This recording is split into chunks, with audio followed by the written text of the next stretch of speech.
Hi, எல்லோருக்கும் வணக்கம். Welcome to Vijith views. அந்த வீடியோவில் நம்ம இன்னைக்கு வைரலான டாபிக்ஸ் பற்றி கண்டிப்பாக டிஸ்கஸ் பண்ண போகிறோம். ஸோ வீடியோக்குள்ளே போகிறதுக்கு முன்னாடி நம்ம சேனலுக்கு நீங்கள் புதுசாக இருந்தீங்க அப்படின்னா கண்டிப்பாக சப்ஸ்கிரைப் பண்ணிக்கோங்க. வீடியோ மறக்காமல் ஒரு லைக் பண்ணிக்கோங்க. இப்போ நம்ம வீடியோக்குள்ளே கண்டிப்பாக போகலாம். ஸோ இன்னைக்கு நம்ம பார்க்க போகிற ரெண்டு முக்கியமான டாபிக் என்னன்னு பார்த்தீங்கன்னா, ஒன்று வந்து நம்ம மாதம்பட்டி ரங்கராஜ் அவர்களுடைய ரிப்ளை என்ன. ஏன்னா நிறைய விஷயங்கள் ஜாய் கிறிஸ்டல்டா அவர்கள் வந்து பகிர்ந்துக்கிட்டே இருக்காங்க. ஸோ தலைவர் வந்து பார்த்தீங்கன்னா, நீ என்னாலும் பகிர்ந்துக்கோ, நான் வந்து பார்த்தோன்னா லெஃப்ட் ஹேண்டில் டீல் பண்ணுறத கேள்விப்பட்டிருப்பீங்க. இங்கே அதை விட சிறப்பான ஒரு தரமான சம்பவம் வந்து மாதம்பட்டி ரங்கராஜ் அவர்கள் வந்து பண்ணியிருக்காரு. ஸோ அது என்னங்கிறத பற்றி நம்ம வீடியோவில் பேச போகிறோம்.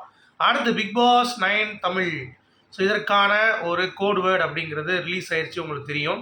அதாவது போக போக தான் வந்து தெரியும், பார்க்க பார்க்க தான் புரியும் அப்படின்ற மாதிரி இந்த மாதிரி ஒரு டிஃப்ரெண்ட்டான ஒரு ஷேடில் வந்து பார்த்தீங்க அப்படின்னா உருவாயிருக்கு அப்படிங்கிறது பார்க்க முடியுது. இதெல்லாம் ஒரு பக்கம் வந்து இருந்தாலும் இந்த டயலாக்ஸ்லாம் வந்து என்ன புதுசாக இருக்கா, இல்லை என்ன இது பிக் பாஸ்னாலே இந்த ஒன்று பேசிடுறாங்க, எல்லா சீசன்லையும் இப்படியான்னு கேட்டிங்கன்னா கண்டிப்பாக எல்லா சீசன்லையும் இப்படி தான்.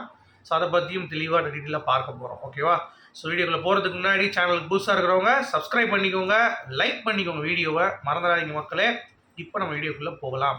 ஸோ பிக் பாஸ் சீசன் 9 தமிழுக்கான ஆட்டம் ஆரம்பிச்சிருச்சு அப்படிங்கிறத நம்ம கண்டிப்பாக சொல்லலாம்.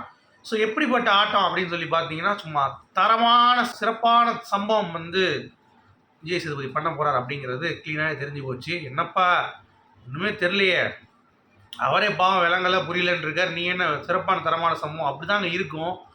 எந்த சீசன் வந்து புரியலன்னு சொல்கிறாங்க அந்த சீசன் தான் வந்து பார்த்தீங்கன்னா கொடி கட்டி பறக்கும். நீங்கள் எழுதி வச்சுக்கோங்க, சீசன் 9 வெற்றி அடிக்கும், சும்மா மாஸ் சம்பவம் இருக்கும். பலதரப்பட்ட விஜய் சேதுபதி தான் யார் அப்படிங்கிற சம்பவத்தையும் வந்து கொடுப்பார் அப்படிங்கிறது தான். என்ன சொல்கிற, ஓவர் பில்டப்பாக இருக்கே அப்படின்றீங்களா? சரி, நம்மளாச்சும் பில்டப் ஏற்றுவோம் அப்படிங்கிறது தான். சரி, புதுசாக ஒரு ப்ரமோ வெளியிட்டிருக்காங்க, அதில் என்ன இருக்குது, என்ன சொல்கிறாங்க. சில பேர் வந்து பார்த்திங்கன்னா பிக் பாஸ் வந்து தள்ளி போகுதா அப்படின்ற மாதிரி சொல்கிறாங்க. ஏன்னா மலையாளம் இன்னும் முடியலன்ட்டு. அதான் டேட்டே 5ஆம் தேதி போட்டாங்கல்ல, அப்புறம் என்னங்க தள்ளி போகுது கிள்ளி போகுதுன்ட்டு, அதெல்லாம் வாய்ப்பே கிடையாது தள்ளி போகிறதுக்கு. அடுத்து விஜய் சேதுபதி தான் வந்து ஒரு குற்றவாளி அப்படின்ற ரேஞ்சுக்கு வந்து பேசுகிறாங்க. அதாவது விஜய் சேதுபதினால தான் இந்த ஷோ வந்து ரொம்ப டவுன் ஆகிடுச்சு அப்படின்ற மாதிரி. விஜய் சேதுபதியால் டவுன் ஆச்சுங்கிறது ஒரு பக்கம் உண்மையாக இருந்தாலும் கண்டஸ்டன்ஸோட செலெக்ஷன் அப்படிங்கிறது போன சீசன் எல்லாரும் விஜய் டிவிலேருந்து வந்ததுனால அது பிக்கப் ஆகலை. சரி, அதை பற்றிலாம் நம்ம பேசுவோம். அதுக்கு முன்னாடி இந்த ப்ரொமோவில் என்ன இருக்குது அப்படின்னு சொல்லி பார்த்தீங்கன்னா, நம்ம தலைவன் உள்ளே வந்து பார்க்க தான் தெரியும், போக போக தான் புரியும் அப்படின்ட்டாப்புல. அதாவது ஒரு தாத்தா வந்து பார்த்தீங்கன்னா 4 பேர் சேர்ந்து குத்தாட்டம் ஆடிட்டு இருக்காங்க. அப்போ ஒருத்தன் பையன் தூங்கிட்டு இருக்கான். ட்ரெண்ட் டைம் மாற்றுறாங்க பாருங்கள். பசங்க தான் ஆடுவாங்க, இப்போ வயசானவங்க தூங்குவாங்க, இங்கே அப்படி மாற்றுறாங்க. ஸோ வெளியே வந்து கேட்குறாப்புல என்னன்ட்டு. அது தாத்தா காது கேட்காது போல். காதில் வந்து அவன் வந்து என்னப்பா இப்படி ஆடுறீங்க, என்ன தாத்தா இப்படி ஆடுறீங்கன்னு கேட்குறான். பதிலே சொல்ல மாட்டாப்புல. அப்புறம் காதில் அதை போட்ட உடனே என்ன அப்படின்றாரு. அப்புறம் அவனே டென்ஷன் ஆகி போங்கடா அப்படின்னு சொல்லிட்டு போயிடுறாப்புல. அடுத்து நம்ம விஜய் சேதுபதி சட்டையை மாற்றிட்டு வந்தார். ஒரே பேக்ரவுண்டு தான். ஏன்னா பட்ஜெட் வந்து ரொம்ப வைக்கல போல் தெரியுது. பட் பரவாயில்ல, பேக்ரவுண்ட் ஒரே இருந்தாலும் கண்டென்ட் எப்படி இருக்குங்கிறது தான் முக்கியம். அதை நீங்கள் சிறப்பாக பண்ணுவீங்கிறத நான் நம்புகிறேன். ஸோ அதை போட்டுட்டு சொல்கிறாரு, பார்த்தீங்களா இப்போல்லாம் எப்படி இருக்குன்ட்டு, ஒன்றுமே புரியல, ஒன்றுமே தெரியல அப்படின்ற மாதிரி சொல்லி டக்குன்னு வந்து பார்த்தீங்கன்னா போக தான் புரியும், பார்க்க தான் தெரியும் அப்படின்ட்டாப்புல. சரியா? ஸோ அப்படி சொன்ன உடனே இந்த சீசனோட டைலாக் வந்து முடிஞ்சு போச்சு. ஸோ அதோடு வந்து 5ஆம் தேதி வந்து ஆரம்பிக்குது அப்படின்ற மாதிரி போட்டாங்க, அக்டோபர் 5ஆம் தேதி. So we are geared up for yet another successful சீசனாக இருக்கும் அப்படிங்கிறத நம்ம நம்பலாம். விஜய் சேதுபதி இந்த வட்டம் தரமான சிறப்பான சம்பவம் பண்ண போகிறாரு. இந்த வட்டம் கண்டஸ்டன்ஸ் வந்து விஜய் டிவி கண்டஸ்டண்டாக இருக்க போகிறது இல்லை. ஒரு சில பேர் இருக்க போகிறாங்க, ஒரு சில பேர் சோஷியல் மீடியா இன்ஃப்ளூயன்சஸ், ஒரு சில பேர் வெளிநாட்டவர்கள்லேருந்து வர போகிறாங்க அப்படிங்கிறது பார்க்க முடியுது. எனக்கு தெரிஞ்சு இந்த சீசனில் கண்டஸ்டன்ஸ் லிஸ்ட்டு கொஞ்சம் பேலன்ஸ்டாக தான் இருக்கும் அப்படிங்கிறது என்னுடைய ஒரு பாயிண்ட் ஆஃப் வியூ. சரி, இந்த டைலாக் என்னங்க இது புதுசாக இருக்குன்ற மாதிரி புதுசாக வரவங்களுக்கு ஒரு கிளாரிட்டி கொடுக்கணும்ல. சீசன் 8 வந்து பார்த்தீங்கன்னா ஆளும் புதுசு ஆட்டமும் புதுசுன்னு வச்சாங்க. சீசன் 9 பார்க்க தான் புரியும், போக தான் தெரியுன்றாங்க.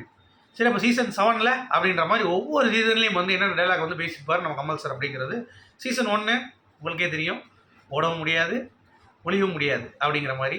சீசன் 2 நல்லவர் யார் கெட்டவர் யார் அப்படின்ற மாதிரி சொல்லியிருப்பார். சீசன் 3 இது ஷோ இல்லை நம்ம லைஃப் அப்படின்ற மாதிரி சொல்லியிருப்பார்.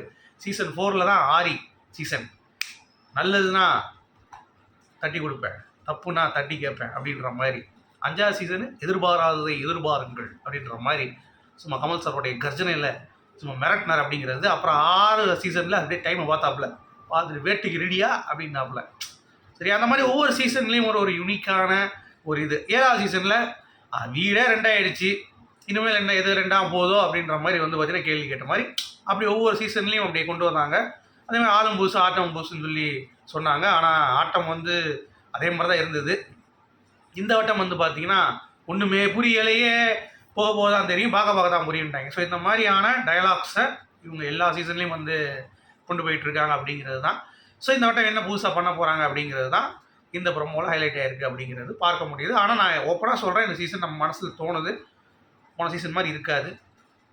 கண்டிப்பாக விஜய் சேதுபதி குற்றவாளி ரேஞ்சுக்கு வந்து பில்டப் பண்ணுறாங்க. அதாவது அவரால் தான் சீசன் நாசமாக போச்சு அப்படின்னு அதுவும் மட்டும் ஒரு காரணம் இல்லை, இதுவும் ஒரு காரணம். ஏன்னா அவர் வந்து கண்டஸ்டன்ஸ் மரியாதை குறைவாக நடந்துக்கிட்டது, கண்டஸ்டன்ட் கேம் விளாடாம தடுத்தது, கண்டஸ்டன்ஸுக்கு ஒரு புகழ் கிடைக்குது அப்படின்னா எதுக்குலாம் கேட்டுட்றீங்க, அவரெல்லாம் அப்படியே கோமாளித்தனமாக வந்து பண்ணிடுறது, அவருக்கு பிடிச்ச கண்டஸ்டன்ஸை உள்ளே கொண்டு போய் இன்னொருத்தர் வந்து வெளியே எடுத்துடுறது டக்குன்னு, ஒரு எல்லோ கார்டு ரெட் கார்டு குறும்படம் எதுவுமே இல்லாமல் சீசன் பண்ணது. இந்த தவறெல்லாம் அவரும் சரி பண்ணிட்டாருன்னா கண்டஸ்டன்ஸும் பேலன்ஸாக எடுத்துட்டாங்கன்னா ஷோ சும்மா பிச்சு எரியும், கிழிக்கும் அப்படின்ற மாதிரி தான். சரி, ரொம்ப ஓவராக பில்டப் பண்ணாது அப்படின்ற மாதிரி நீங்கள் சொல்கிறது புரியுது. ஸோ வெயிட் பண்ணி பார்ப்போம். அடுத்து நம்ம மாதம்பட்டி ரங்கராஜ், அதாவது நம்ம வடிவேல் சொல்லுவார்ல, லெஃப்ட் ஹேண்டில் டீல் பண்ணுற அதே மாதிரி லெஃப்ட் லெக்கில் வந்து பார்த்திங்கன்னா நம்ம ஆள் டீல் பண்ணுறாப்புல. ஸோ ஜாய் கிறிஸ்டல்டா ஒரு பக்கம் வந்து அவங்களுடைய ரண வேதனையை கொட்டிக்கிட்டே இருக்காங்க. நம்ம மாதம்பட்டி ரங்கராஜோடைய க்ளோஸாக எடுத்த புகைப்படத்தை வெளியிடுறாங்க. அப்புறம் ஒரு சர்ப்ரைஸ் பண்ணியிருக்காங்க அவருக்கு, ஹாப்பி பர்த்டே, அதையும் வந்து போகிறோம். அதில் காலில் விழுந்து என்னவலே நீ தான் அப்படின்னு சொல்லிட்டு பயங்கரமாக உருகிறாரு நம்ம மாதம்பட்டி. ஏஐன்னு உருட்டிகிட்டு இருந்தாங்க, இப்போ ஏஐன்னு சொல்ல முடியாது, அந்த லெவலுக்கு வந்து தெளிவாக எல்லாத்தையும் எடுத்து அவங்க எடுத்த ஃபோட்டோஸ் எல்லாத்தையும் வந்து பார்த்திங்கன்னா கிளப் பண்ணி அவங்க ஏஐலாம் வர்றதுக்கு முன்னாடியே ஒரு பெரிய ஃபோட்டோ ஆல்பம் போட்டு வீடு ஃபுல்லாக வச்சுருக்காங்க. ஒரு பக்கம் வந்து பார்த்திங்கன்னா ஜாய் கிறிஸ்டல்டா தப்பே பண்ணலை அப்படின்ற அந்த ரேஞ்சுக்கு கூட சிவசங்கரி அப்படின்ற ஆங்கரை கூட்டு முட்டு கொடுத்துட்ருக்காங்க. இன்னொரு பக்கம் வந்து பார்த்திங்கன்னா மாதம்பட்டி வாயை திறக்க மாட்டேறாரு. நான் என்ன சொல்கிறேன்னா, ஸ்ருதி ரங்கராஜ் அப்படின்ற ஒரு பெண் இருந்தது, அவங்களுக்கு இதெல்லாம் இப்போ எப்படி யோசிச்சிருப்பாங்க பாருங்கள். இல்லை இவந்தோ தெரியும் judicially separated, it's not legally divorced அப்படிங்கிறது ஒரு பக்கம். அப்படி இருக்கும் பொழுது ஜாய் கிறிஸ்டல்டா எவ்வளோ தூரம் தவறு பண்ணியிருக்காங்க, அதே ஈக்குவலாக மாதம்பட்டியும் தவறு பண்ணியிருக்காரு. இவங்க 2 பேரையும் தான் நீங்கள் வந்து கேட்கணுமே தவிர அது காதல் அப்படின்றாங்க, ஹே அது கள்ளக்காதல்ரா அப்படின்ற மாதிரி வந்து புரிய வைக்கணும் போல தெரியுது. இதெல்லாம் ஒரு பக்கம் இருக்கிறப்ப மாதம்பட்டி என்ன ரிப்ளை போட்டுவார் அப்படின்ற மாதிரி தான் எல்லாமே எதிர்பார்த்து இருந்தாங்க. ஆனால் அந்த மனுஷன் இதை பற்றிலாம் கண்டுக்கிறதே கிடையாது, போங்கப்பா அப்படின்ற மாதிரி சொல்லிவிட்டு இப்படி ஒரு ஸ்டில்லை போடுறது, ரொமான்ஸ் பண்ணுங்கன்னு சொல்லி நார்மலைஸ் பண்ணுறது, நான் அவனை கற்றுத்தரேன்டான்னு சொல்லி குறைச்சிட்டு பேசுகிறது, அப்புறம் லெஃப்ட் ஹேண்டில் டீல் பண்ணுற மாதிரி லெஃப்ட் லெக்கை தூக்கிட்டு பதிலடி கொடுக்குற மாதிரி வந்து பார்த்தீங்கன்னா பதிலடி கொடுத்து, இதுக்கு எனக்கு சம்மந்தமே இல்லைடா, அது வயிற்றில் வளர்றது எனக்கு குழந்தையே கிடையாது அப்படின்ற மாதிரியா அந்த ஒரு பேட்டர்ன்லேயே மாதம்பட்டி தூக்கி விளாசிட்டு இருக்காரு. பட் இவங்க வந்து பார்த்தீங்கன்னா கண்ணீர் சிந்திக்கிட்டு கம்ப்ளைண்ட்டும் வந்து கொடுத்துருக்காங்க, அதையும் வந்து எடுக்கலை. ஏன்னா பெரிய இடம்ல மாதம்பட்டி இப்போ one of the big shot என்ன குக்கிங் அப்படிங்கிறது எல்லாத்துக்குமே தெரியும். ஸோ அப்படி இருக்கும் பொழுது அவர் எப்படி தொடுறது அப்படின்ற மாதிரி நம்ம ஸ்டாலின் அப்பா கிட்ட முறையிடுறாங்க, அப்பா கொஞ்சம் பார்த்து பண்ணுங்கப்பான்ட்டு. ஆனால் மாதம்பட்டி அதற்கான ஒரு ரெஸ்பான்ஸும் இல்லை. ஸோ இதில் நமக்கு தெரிஞ்சு ஈக்குவலாக 2 பேர் மேலேயும் தவறு இருக்குது, 2 பேரையும் வந்து நம்ம கிரிட்டிசைஸ் பண்ணி தான் ஆக வேண்டுங்கிறது தான் என்னுடைய பாயிண்ட் ஆஃப் வியூ. உங்களுடைய கருத்துக்கள் மீண்டும் அடுத்த சந்திப்போம். அது வரைக்கும்